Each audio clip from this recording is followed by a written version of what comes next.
Morning, everybody. There's obviously been a huge shakeup in the pickleball world, and I want to sort of take you guys through some of my decision-making process in signing with Major League Pickleball.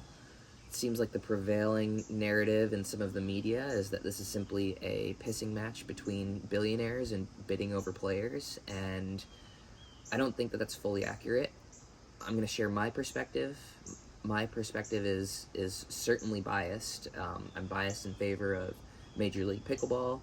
I signed with Major League Pickleball. I'm going to take you through how I came to hold this bias, and why it is that I made my decision. So, backing all the way up to 2020, both tours were slated to have a full schedule. It was going to be the first full year of the APP and PPA. COVID happened. First half of the year is pretty much canceled. In July, I actually quit my job as an auditor for Deloitte and decided to play pickleball full-time. And I played both APP and PPA events that year. That winter, the winter of 2020, the PPA came out with their first contracts, and credit where credit is due, the PPA started offering appearance fees to players, and that was a first, and so I think that was a huge improvement in the professional game. It did come with a catch. If you signed a PPA contract, you were limited to playing only 6 events outside of PPA. So you could do whatever you want for 6 events. Everything else was exclusive to the PPA. I decided that I didn't want to limit where I was going to play, and so I decided not to sign that deal. In 2021, the next year, I played APPs, PPAs, and my first Major League Pickleball event, the first Major League Pickleball event. In the beginning of the year, I started having frustrations with the PPA as they ran a couple of events that was advertised as huge prize money events. I played in the events and came to find out that these should have more accurately been named payouts, as a lot of the money wasn't actual prize money, but rather being handed out to the players that had signed these exclusive contracts. So that rubbed me the wrong way. I did have issues getting paid on time there as well, but there were promises that things were going to get better, and I believed them, and I continued to play a decent amount of PPA tournaments throughout 2021. They did fix the inaccuracy of payout versus prize money, and I continue to play a little bit of PPA during that year. Early in 2022, the PPA was being acquired, and they then changed their contracts to fully exclusive contracts, eliminating the 6 outside tournaments that you were allowed to play. And that's where the rumor starting and outright lies really intensified. There was a tremendous amount of confusion and false information being sent around. There were rumors of X, Y, or Z player signing PPA deals. In fact, I had heard a rumor that I had signed a PPA deal, which was incredibly false. It was not true. And during that period, there was a supposed agent who was falsely advertising that he was acting on the best, acting on behalf of players.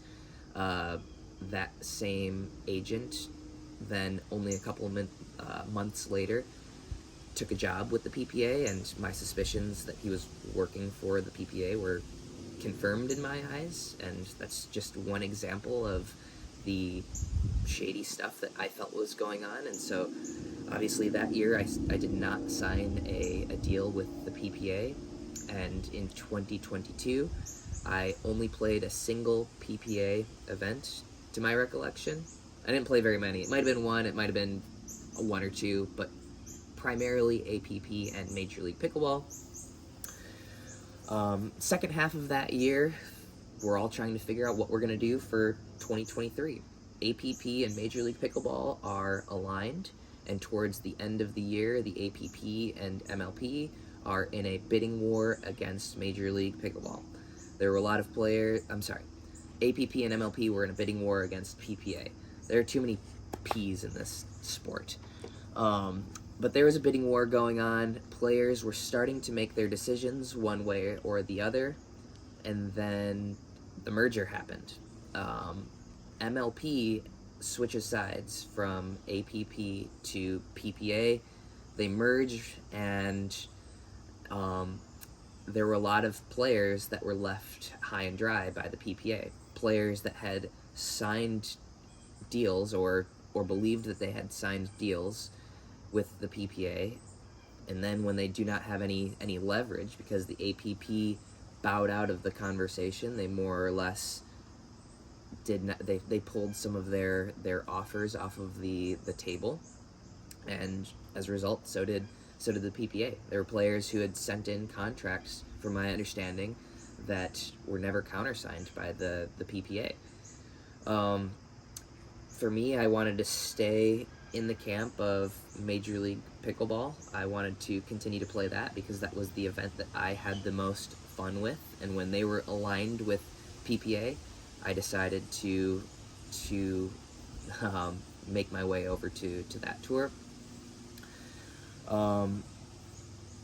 So this year I've played MLP and PPA, and last week I was presented with an opportunity of a lifetime to sign a 3-year guaranteed deal with Major League Pickleball. And I used my past experiences to make this decision. I've not been super excited with the way that Major League Pickleball, with the way that the Pro Pickleball Association has treated me over the last couple of years, and Major League Pickleball has treated me phenomenally for their entire existence. So it was an easy enough decision for me. I believed I'd be paid in full by Major League Pickleball. I didn't have that same belief. I believe in the vision of Major League Pickleball, and at the end of the day, it came down to just one thing for me. These contracts can say whatever, right? These contracts can say anything. They say put it in writing, and for me, that didn't even mean a tremendous amount at this point. It came down to a single thing, and that was trust. I feel like when Major League Pickleball tells me something, I trust them, and I don't feel the same from the other side.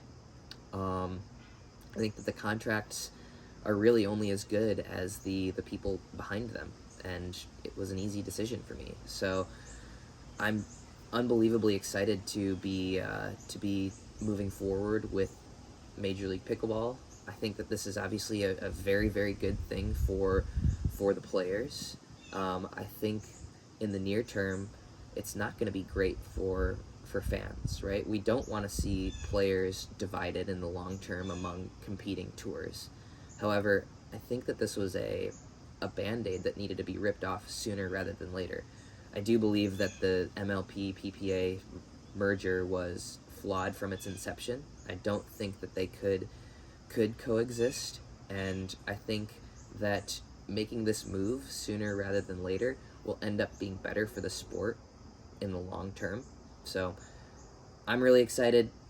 This is working out phenomenally for me and other players, and I think that it'll work out best for the entire game of pickleball in the long run.